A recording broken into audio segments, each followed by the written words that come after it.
Welcome to our channel. ఇప్పటి వరకు మనం తెలంగాణ టెట్‌కు సంబంధించినటువంటి సైకాలజీ, ఇంగ్లీషు, తెలుగు, సోషల్‌కు సంబంధించినటువంటి చాలా టాపిక్‌లపై వీడియోలు ప్రాక్టీస్ చేయడం జరిగింది.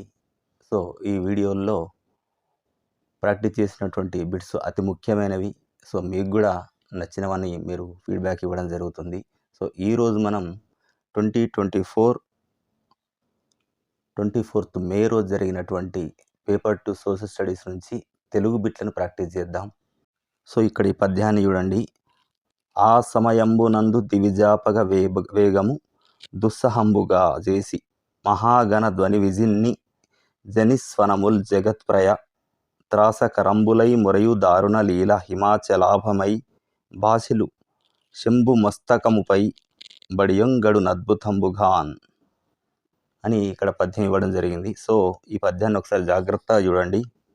సో, దీని తర్వాత మన క్వశ్చన్లకు వెళ్ళిపోదాం.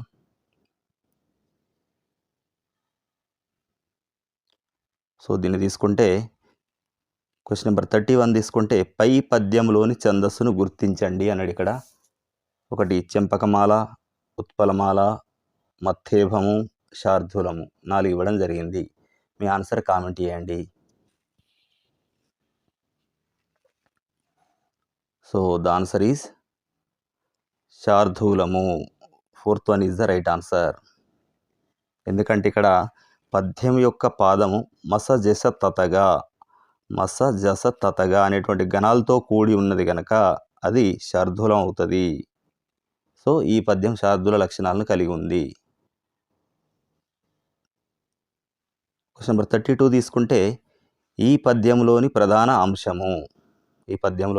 అంశం ఏది అంటుండే. ఇక్కడ శాంతి లేకుంటే ఏమి ఉన్నా సుఖం లేదు, గంగానది గురించి భగీరథుడి తపస్సు, గంగానది వేగము, గంగానది మహాత్యము.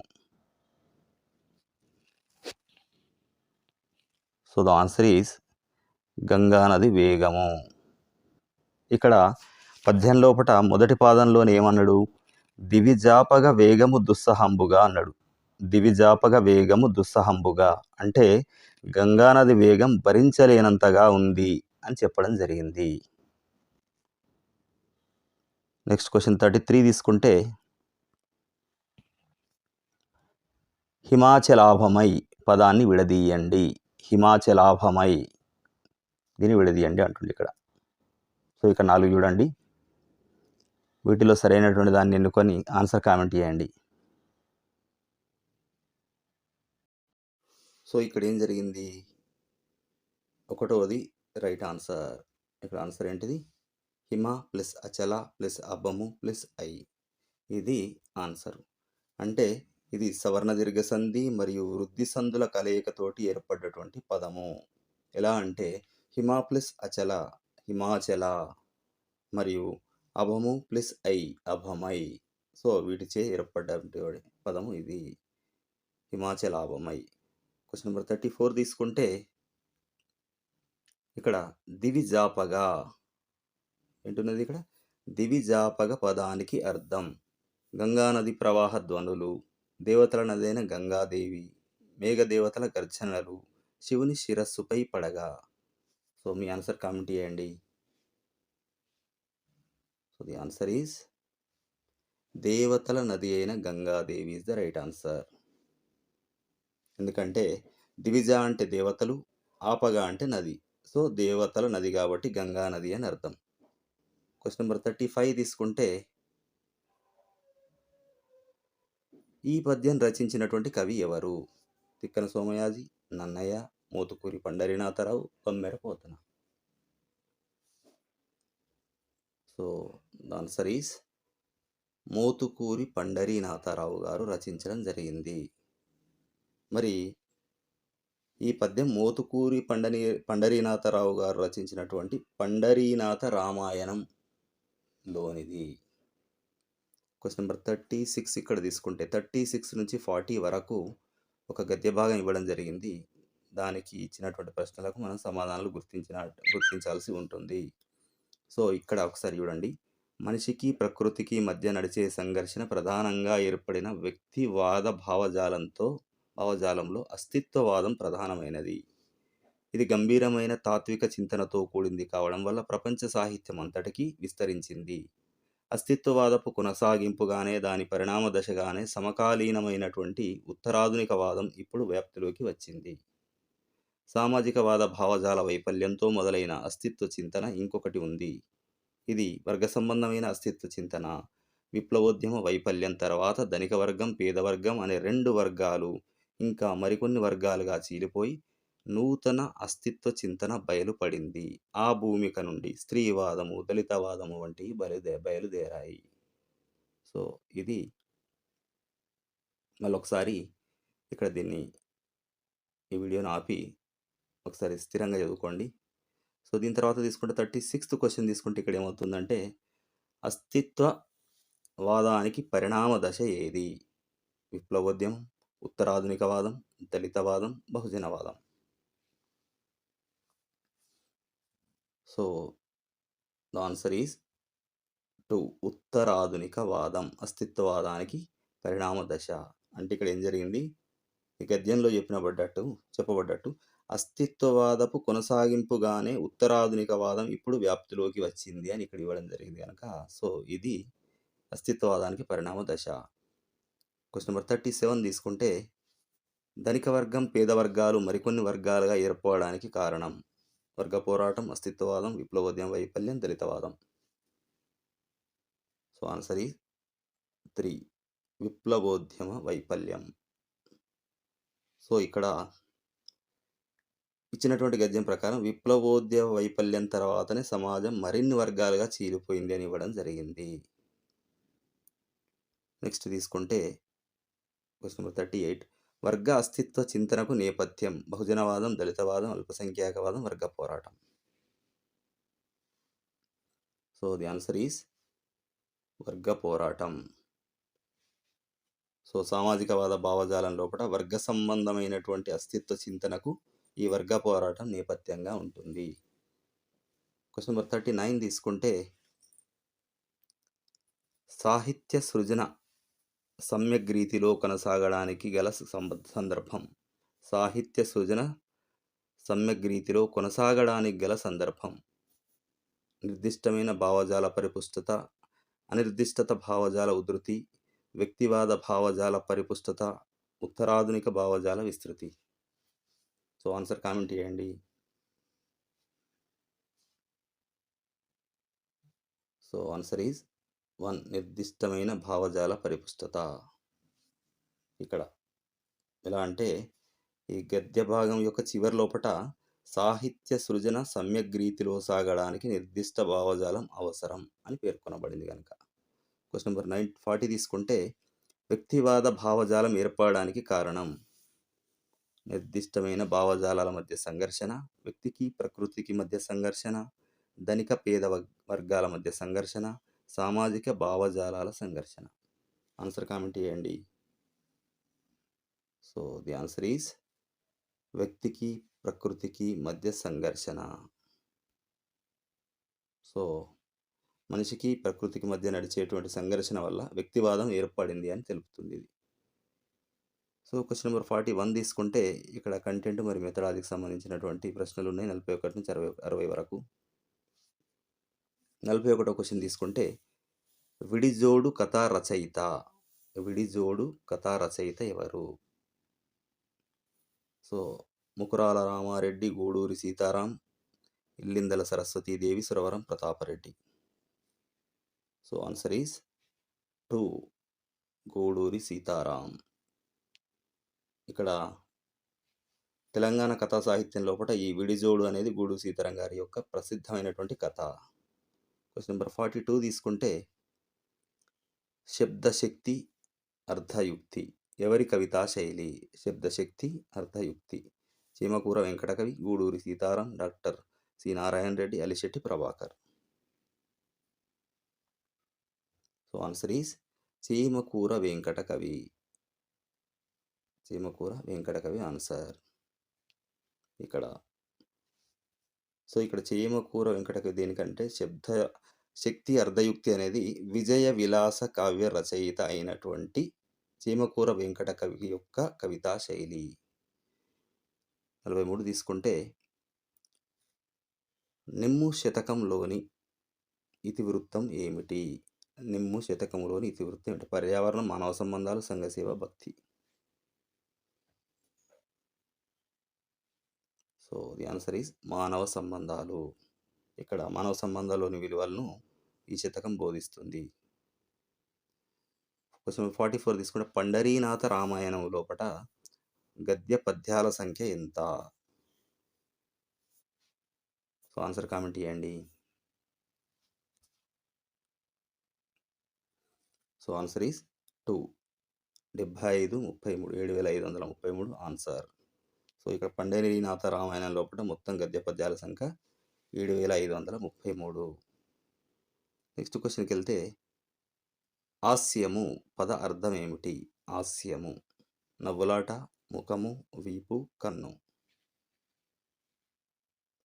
సో ఆన్సర్ ఈజ్ ముఖము. ముఖము అనేది ఇక్కడ హాస్యం అంటే సంస్కృతం లోపల ముఖము అని అర్థం అన్నట్టు. క్వశ్చన్ నెంబర్ 46 తీసుకుంటే విష్ణువు, నారాయణుడు, శ్రీహరి అనేటువంటి పర్యాయ పదాలు గల పదం. విష్ణువు, నారాయణుడు, శ్రీహరి అనేటువంటి పర్యాయ పదాలు కలిగినటువంటి పదం ఏది? వెన్నుడు, హరుడు, విధాత, హుతబుక్కు. సో ది ఆన్సర్ ఈజ్ వెన్నుడు. ఇక్కడ అంటే విష్ణువు అనేటువంటి పదానికి తద్భవం వెన్నుడు. దీనికే నారాయణుడు, శ్రీహరి అనేటువంటి పర్యాయ పదాలు ఉండడం జరిగింది. క్వశ్చన్ నెంబర్ 47 తీసుకుంటే పుణ్యస్థానం, శరీరం అనే నానార్థాలు గల పదం. ఏ పదానికి పుణ్యస్థానం, శరీరం అనేటువంటి నానార్థాలు ఉన్నాయి? సో ఫనం, చిత్రము, స్కందము, క్షేత్రము. ద ఆన్సర్ ఈజ్ క్షేత్రము. ఏంటిది ఆన్సర్? క్షేత్రము. ఇక్కడ క్షేత్రం అంటే ఒక వైపేమో పుణ్యస్థలం అవుతుంది, ఉదాహరణ కాశీ క్షేత్రం లాంటిది. మరి ఇంకో వైపేమో శరీరం అవుతుంది భగవద్గీత ప్రకారం. సో ఇవి నానార్థాలు. క్వశ్చన్ నెంబర్ 48 తీసుకుంటే శిఖ పదానికి వికృతి. శిఖ అనేటువంటి పదానికి వికృతి ఏమిటి? శిఖ అనేటువంటి పదానికి వికృతి ఏమిటి? శిఖ, చిలక, నిగ, సిగ. సో ఆన్సర్ ఈస్ శిఖ. క్వశ్చన్ నెంబర్ 1 ఇద్ద శిఖ. క్వశ్చన్ నెంబర్ 49 తీసుకుంటే కృపానం యొక్క వ్యుత్పత్తి అర్థం ఏమిటి? కృపానం శాంతిని అందించేది, శత్రువును జయించేది, దయను పోగొట్టున్నది, జయాన్ని అందించేది. So answer is 3. దయను పోగొట్టున్నది కృపానం. అంటే ఇక్కడ కృపను అంటే ఇక్కడ ఏమవుతుందంటే కృపానం అంటే దయను అంటే కృపను, అనం అంటే పోగొట్టున్నది. సో దయను పోగొట్టున్నది అన్నట్టు ఇక్కడ. కృపానం, కృప అంటేనేమో దయ, అనం అంటే పోగొట్టున్నది అన్నట్టు. క్వశ్చన్ నెంబర్ 50 తీసుకుంటే తద్భవములు, దేశ్యములగు పదములతో ఏర్పడు సమాసము. తద్భవములు మరియు దేశ్యములగు పదములతో ఏర్పడు సమాసము. మిశ్రమ సమాసము, ఆర్చిక సమాసము, తత్పురుషము, వ్యయీభావం. సో ఆన్సర్ కామెంట్ చేయండి. Answer is 2. ఆర్చిక సమాసము. సో ఇక్కడ ఏం జరుగుతుందంటే కేవలం అచ్చ తెలుగు పదాలతో అన్నట్టు. ఇక్కడ తద్భవం, దేశం అంటే ఏంది? కేవలం అచ్చ తెలుగు పదాలతో ఏర్పడేటువంటి సమాసాన్ని ఆర్చిక సమాసం అంటారు. క్వశ్చన్ నెంబర్ 51 తీసుకుంటే పేదాది శబ్దాలకు ఆలు శబ్దం పరమైనప్పుడు ఏమి వస్తుంది? పేదాది శబ్దాలకు ఆలు శబ్దం పరమైనప్పుడు ఏమి వస్తుంది? టుగాగమవుతుంది, నుగాగమవుతుంది, రుగాగమవుతుంది, దుగాగమవుతుంది. ఆన్సర్ కామెంట్ చేయండి. సో ది ఆన్సర్ ఈజ్ రుగాగమవుతుంది. అంటే ఇక్కడ ఫర్ ఎగ్జాంపుల్ పేద ప్లస్ ఆలు, పేదరాలు. పేదాది శబ్దాలకు ఆలు వచ్చింది. సో పేదరాలు. ఇక్కడ రు అనేటువంటి అక్షరం ఆగమనంగా వచ్చింది, అందుకే రుగాగమ సంధి అంటారు దీన్ని.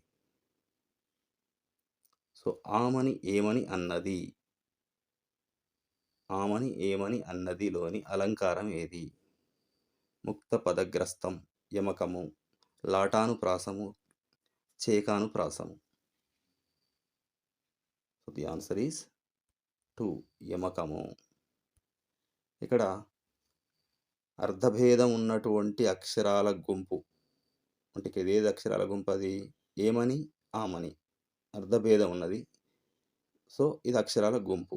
మరల మరల రావడాన్ని యమకం అంటారు. 53 తీసుకుంటే ఈ మహారాజు సాక్షాత్తు ఈశ్వరుడే లోని అలంకారం ఏది? ఈ మహారాజు సాక్షాత్తు ఈశ్వరుడే లోని అలంకారం ఏమిటి? ఉపమ, ఉత్ప్రేక్ష, రూపకం, భ్రాంతిమదలంకారం. 53 తీసుకుంటే ఆన్సర్ కామెంట్ చేయండి. So 3 is the right answer. రూపకం, ఇది రూపకాలంకారము. ఎందుకంటే ఇక్కడ ఉపమేయము రాజు అవుతుంది, ఉపమానము ఈశ్వరుడు అవుతాడు. సో ఉపమేయానికి ఉపమానానికి అభేదం చెప్పబడింది కాబట్టి ఇది రూపక అలంకారం. క్వశ్చన్ నెంబర్ 54 తీసుకుంటే మాట తిరగలేరు మానధనులు ఘన విభజన చేసి ఏ పద్యపాదము గుర్తించండి అంటుంది ఇక్కడ. మాట తిరగలేరు మానధనులు, దీన్ని ఘన విభజన చేసి ఏ పద్యపాదము గుర్తించండి అంటుంది ఇక్కడ. సో ఆన్సర్ కామెంట్ చేయండి.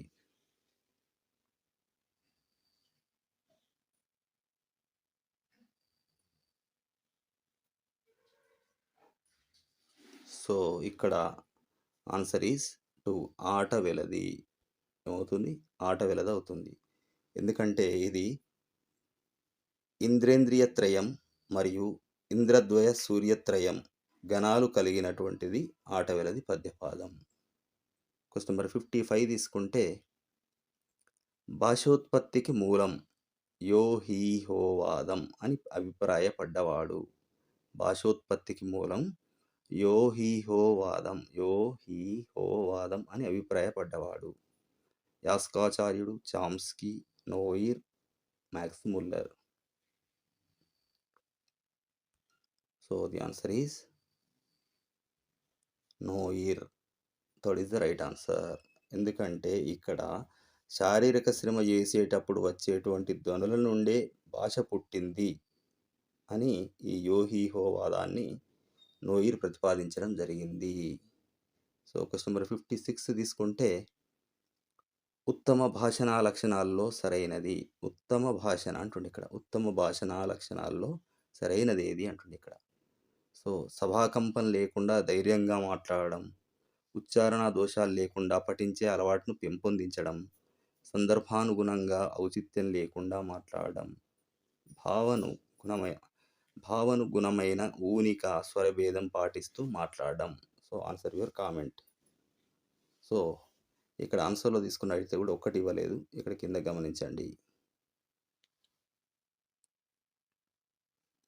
So the answer is ABD.